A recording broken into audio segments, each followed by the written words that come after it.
Is your epilator damaging your skin's health? Apparently, not all epilators are designed the same. Some are obnoxiously painful, damaging to your skin, and don't do a great job at removing your facial hair.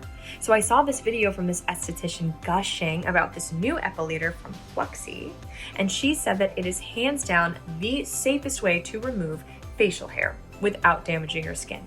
It uses this something called glide technology that pulls the hair 4 times deeper than waxing would, and not to mention it's a lot less painful. It's designed specifically for the face, which is great because it gets those like really fine fuzzy hairs, and it can get into certain nooks and crannies and angles that other epilators wouldn't normally be able to. So I used Pluxy about a month ago, and I can't remember the last time I saw a hair on my face. So you should definitely check it out.